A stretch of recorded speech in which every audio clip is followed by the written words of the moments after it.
जिला परिषद की उम्मीदवार के रूप में खड़ी हुई हैं। मिनौती इसके पहले 2 बार मुखिया के रूप में इस क्षेत्र का प्रतिनिधित्व कर चुकी है। मिनौती से बातचीत की हमारे संवाददाता इंद्रजीत ने।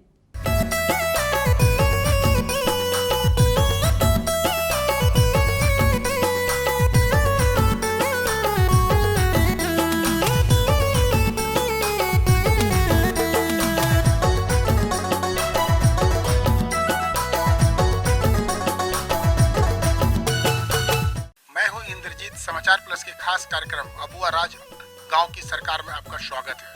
अभी मैं दलदली पंचायत के उस गांव में बैठे हैं जहां के दाहिने बगल में दलमा की वो बड़ी बड़ी पहाड़ियां हैं जिसके बगल में बंगाल पड़ जाता है और ये जहां बैठे हैं वो झारखंड जमशेदपुर का क्षेत्र है। ये दलदली पंचायत है जहाँ एक छात्रा है जो चुनावी मैदान में खड़ी है, जो जिला परिषद के चुनाव के लिए अपना नामांकन कर चुके हैं और इनका जो चुनाव प्रचार है वो पूरे मूड पे आ चुका है। हम इनसे जानने की कोशिश करेंगे कि इस 8 पंचायत में कैसे अपने आप को रखेंगे, कैसे इस पंचायत में एक महिला होने के बाद भी अपनी जीत दर्ज कराएंगे। आखिर क्या मास्टर प्लान आपके पास है कि आप मेरा जो मास्टर माइंड था, तो मैं पहले से ही 2010 में जो चुनाव जीती मुखिया के पद में, तो उसके बाद से ही मेरा विचार में आया था कि मैं एक बार 2015 में जिला परिषद में खड़ी होंगी, लेकिन पिछड़ी रिजर्वेशन के चलते मैं उसमें नहीं खड़ी हो पाई। तो इस बार जनरल सीट है, तो जनरल सीट में मैं अपना पद में जिला परिषद में दावेदारी कर रही हूँ।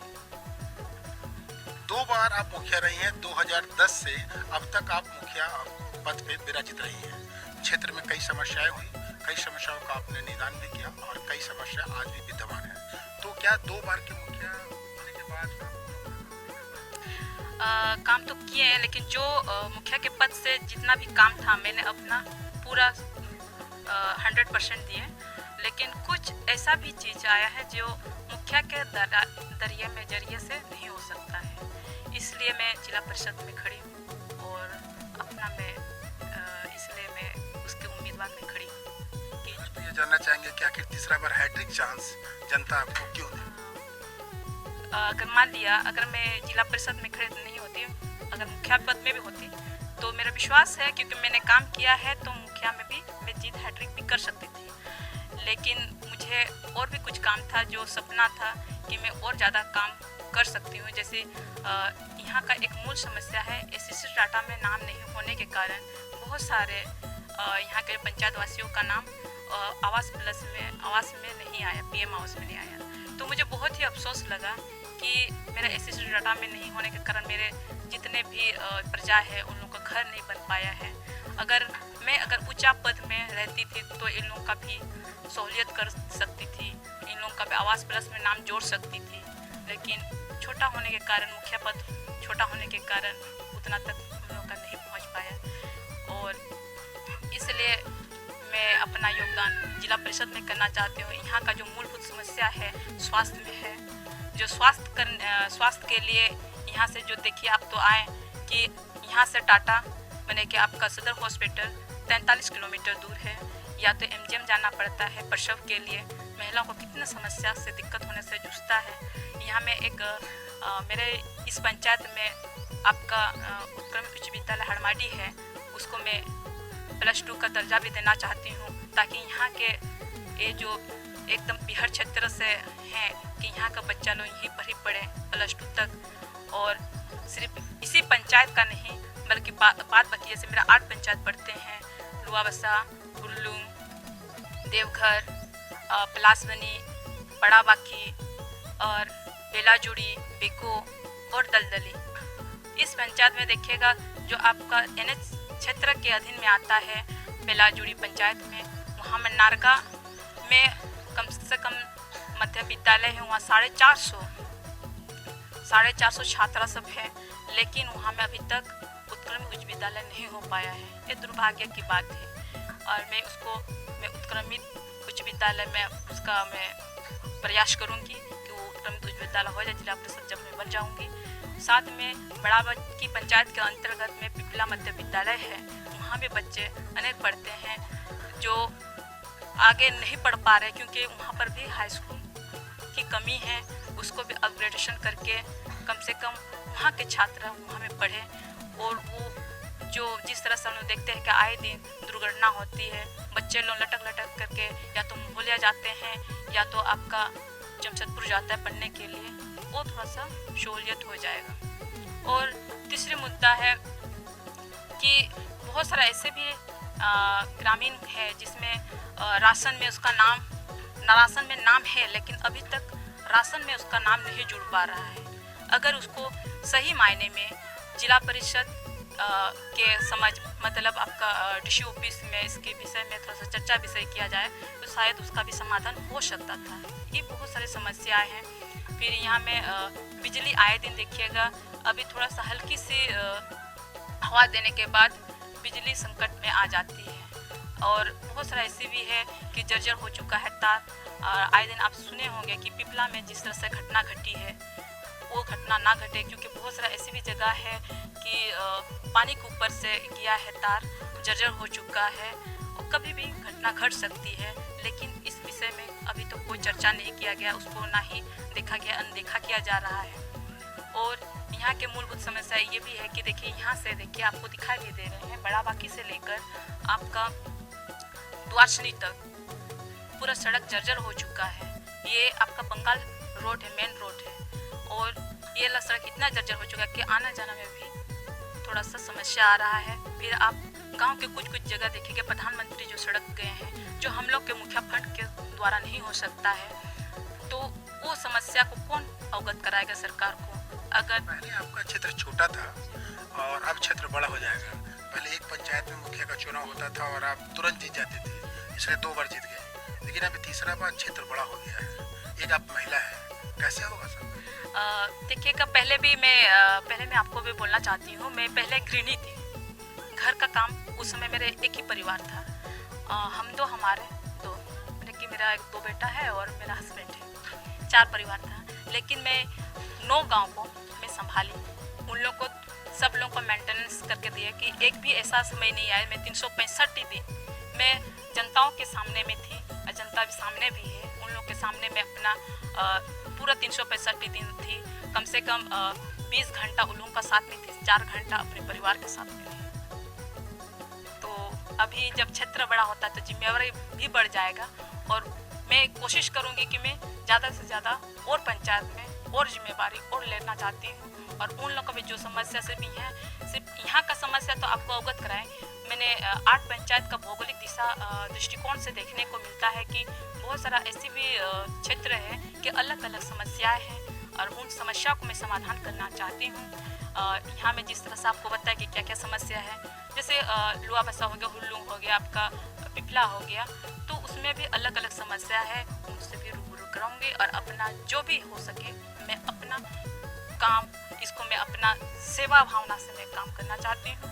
और अगर मैं जीत जाऊंगी तो मैं 24 घंटा क्या मैं 24 घंटा ही इन लोगों के लिए आप छात्रा है, पढ़ाई कर रही है, तो शिक्षा के क्षेत्र में क्षेत्र बहुत विकसित नहीं है, जंगल पहाड़ों से घिरा हुआ क्षेत्र है, तो शिक्षा के क्षेत्र में क्या कुछ करने वाली है? क्षेत्र में विद्यालय है कि नहीं? विद्यालय है तो और विद्यालय में और बच्चा लोगों को किस ढंग से उन लोगों को बच्चा लोगों को अट्रैक्शन करना है और डिजिटल के माध्यम से बच्चा लोगों को पढ़ाना है सरकारी विद्यालय में। और एक पंचायत में पुस्तकालय का निर्माण करना है, क्योंकि बहुत सारे ऐसे छात्र भी है कि ग्रेजुएशन तक कंप्लीटेड किया है लेकिन मार्गदर्शिका का कमी होने के कारण वो आगे बढ़ नहीं पा रहा है। अगर फिर उन लोगों के लिए भी हर स्कूल में जहाँ मोटिवेशन किया जाता है उसको मार्गदर्शन किया जाएगा, उसके लिए जागरूकता, फिर दूसरा काउंसलिंग भी किया जाएगा। मैं जैसे BA इंजीनियरिंग कॉलेज के साथ भी मेंबरशिप में हूँ, तो उन लोग भी बोला है कि मैडम हम आप लोगों के साथ में रहेंगे, अगर आप जब चाहेंगे हम लोग बुला लीजिए कि इंजीनियरिंग के क्षेत्र में अगर बच्चा जाना चाहता है तो इंजीनियरिंग कराएंगे, या कौशल विकास के क्षेत्र में जाना चाहता है, स्किल करना चाहता है तो उसके विषय में भी कराएंगे। क्षेत्र में और भी कई समस्याएं हैं, जैसे देखा जाए तो अंधविश्वास है, जो सुदूर गांव क्षेत्र में जहां शिक्षा की कमी होती है वो बड़े पैमाने पे पैर फैला के रखा है, लोगों की मौत हो जाती है, सांप काट लेता है तो लोग झाड़ फूक करने लगते हैं, बुखार होता है तो लोग ओझा गुनी मंत्र को बुलाते हैं, ये सब कुछ होता है। उसका है कि प्रचार प्रसार के माध्यम से भी दूर किया जा सकता है। अगर हर गांव में विज्ञापन के माध्यम से या जिस तरह से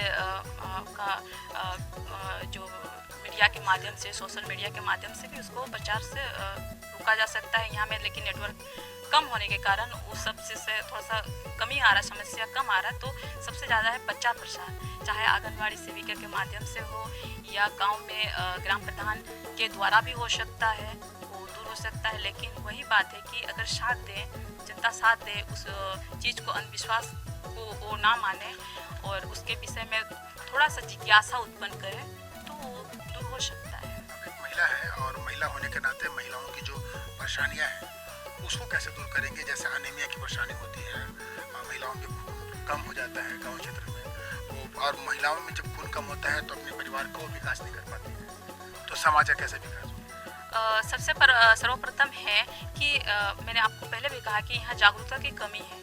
तो जागरूकता के कमी के कारण बहुत सारे ऐसी महिलाएं हैं कि महिला संगठन में भी जुड़ी हुई है।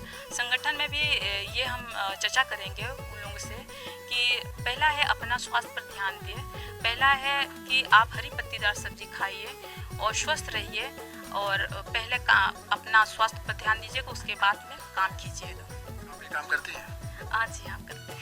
आपका दिनचर्या क्या है? सुबह उठती हैं तो एज ए नेतागिरी क्या करती हैं? सुबह जब हम उठते हैं तो सर्वप्रथम अपना जितना भी काम है, घर का झाड़ू पोछा सब कर लेते हैं, उसके बाद स्नान करते हैं, फिर वही नाश्ता खाते हैं, फिर ड्यूटी पे आ जाते हैं। कौन सी ड्यूटी पे? पढ़ाई की ड्यूटी पे कि जनता की सेवा की? सेवा में, वो भी मैं अपना ड्यूटी भावना से मानती हूँ कि ये मेरा प्रतिदिन का दिनचर्या है। वही लोगों की सेवा। कैसे कैसे लोग मिलते हैं जब घर से निकलते हैं? बहुत सारा मिलते हैं, कई बूढ़े मिलते हैं, कई छोटे बड़े मिलते हैं, कई छात्रा सब मिलते हैं। उन लोगों को अलग अलग समस्या भी रहता है और उन समस्या को मैं निदान भी करती हूँ। कुछ कुछ अपना बातों के माध्यम से निदान करती हूँ, कुछ कुछ उन लोग से बात करके भी समस्या को दूर करती हूँ।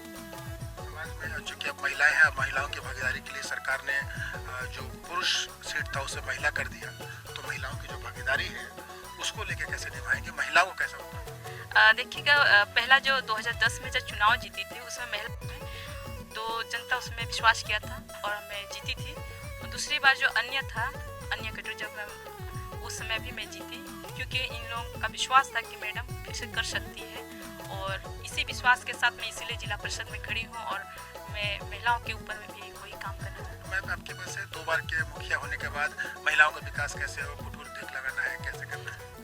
उसके लिए रूट था कि महिलाओं को रोजगार से कैसा जोड़ना है। मैं हमेशा ये तत्पर में रहती हूँ, क्योंकि आप देखने को मिलता है कि देखिए बहुत सारा बिहार क्षेत्र है, ऐसा भी बहुत सारा महिलाएं हैं कि वो आगे नहीं आ पा रहे हैं, तो उन लोगों को वहाँ पर जागरूकता भी करते हैं कि किस तरह से रोजगार से जोड़ना है। जिसको अगर शिक्षा में अगर जाना है तो स्कूलों जो छोड़े हैं विद्यालय में, उसको किस तरह से आना है। शिक्षा के क्षेत्र में ये देखा जाता है कि जो रघुवर की सरकार थी उस समय विलय नीति हुई थी स्कूलों की, उससे क्या कुछ नुकसान हुआ है गाँव क्षेत्र में कि लाभ हुआ है? जिसका तसी है उसमें कोई ना नुकसान हुआ है ना कोई लाभ हुआ है। पढ़ाई डिस्टर्ब नहीं हुआ है? नहीं, डिस्टर्ब तो नहीं हुआ है। महिला हूँ और मैं उसके लिए भी एक बार प्रयास की थी कि यहीं पर ही एक सब्बर टोला का एक स्कूल था, प्रथम मैंने कि अपग्रेड स्कूल था, तो उसमें मैं डीसी ऑफिस में गई थी कि उस नीति को, विलय नीति को रोकने के लिए मैं प्रयास की थी कि सब्बर वाला जो स्कूल है वो पुनः खोलने के लिए प्रयास भी की थी, लेकिन वो लोग उसमें ध्यान नहीं दिया और जिसका तस बना रहा और वो विलय हो गया। ये थोड़ा सा मुझे भी अफसोस लगा, क्योंकि सब्बर फैमिली थोड़ा सा संकुचित फैमिली रहता, संकोच करता है कि बाहर आके पढ़ना। तो मैं अगर बन जाती हूँ तो मैं भी इसके विषय में फिर से मैं चर्चा करूँगी और फिर से पुनः उसको लाने की प्रयास करूँगी। 8 प्रत्याशी खड़े हैं आपके इस क्षेत्र से, तो क्या उम्मीदें हैं कि 8 प्रत्याशी के बीच में मैदान मारेंगे? आप कैसे जीतेंगे या कुछ प्लान आप? मैं तो अपने आप पर विश्वास करती हूँ और जनता पर विश्वास करती हूँ। मैंने पहले इसलिए अपने आप को बोल रही क्योंकि पहला है अपने आप पर विश्वास रखना जरूरी है, और दूसरी बात है कि मैं अपने जनताओं पर विश्वास करती हूँ। मैं जीत निश्चित ही है और मैं जीतूंगी भी। गाँव जा रही हैं? जी, डोर टू डोर अभी स्टार्टिंग किए हैं और डोर टू डोर जा रहे हैं। साथ मिलता है गांव वालों का, आपके पति का, परिवार के लोग? सबसे पहला है परिवार वाला लोग हमको बहुत ही साथ दिए, इसलिए 2 टर्म मुखिया बने। अगर वो लोगों का साथ नहीं देते तो शायद मैं 2 टर्म मुखिया, क्योंकि एक चीज़ है कि परिवार का जब तक आपको सपोर्ट नहीं मिलता है तब तक आप आगे नहीं बढ़ सकते, लेकिन परिवार का इतना सपोर्ट मिलता है, कभी भी कहीं भी जाना हो तो कभी भी रोक टोक नहीं है कि आप जा सकते हैं, कहीं भी कर सकते हैं खुल के। पहला है कि अपने आप को पहले विकसित कीजिए, अपने आप को थोड़ा सा समझिए कि आप क्या है, आपका क्या उद्देश्य है, आप जिस पद में आप बैठे हुए हैं वो लोक कल्याण के लिए पद में बैठे हुए हैं, तो आप लोक कल्याण कीजिएगा और जन समस्या का जो समस्या है समाधान कीजिएगा। खुद मैं अपने स्तर से ही करती हूँ, उसमें परिवार वाला कोई हस्तक्षेप नहीं करता है कि आपको जैसा लगे आप वैसे काम कीजिए। महिलाओं का जो सीट हुआ है जिला परिषद का, उसको कैसे देखते हैं आप, कितना जरूरी था ये तो ज़रूरी होना भी चाहिए कि बहुत सारे ऐसे महिलाएं हैं कि वो खुल के आना नहीं चाहती है, लेकिन यही एक पंचायत चुनाव है जिसमें महिलाओं को आधी आबादी महिला कहा जाता है। इसमें महिलाओं को जो सम्मान मिला है, मैं बहुत खुश हूँ कि यहाँ में देखिए जो गृहिणी है खुल करके बाहर आ रही है और अपना जो सपना है, जो जन कल्याण का जो भावना है वो आ रही है, आगे बढ़ती रही है और मुझे लग रहा है कि आने वाला समय में विधानसभा में भी लड़ने के लिए भी तैयार हो जाए। जाहिर सी बात है, ये विनोती टुडू जी थी जो बता रही थी कि पहले मुखिया और फिर जिला परिषद के लिए नामांकन कर चुकी है और इसे जीतेगी भी, और मैं भी हो सकता है कि आने वाले दिनों में वो विधानसभा तक का सफर तय करेगी। तो आज के लिए दीजिए हमें इजाजत, आज इतना ही। कल मिलेंगे फिर किसी गांव में, किसी मोहल्ले में, किसी कस्बे में, किसी प्रखंड में।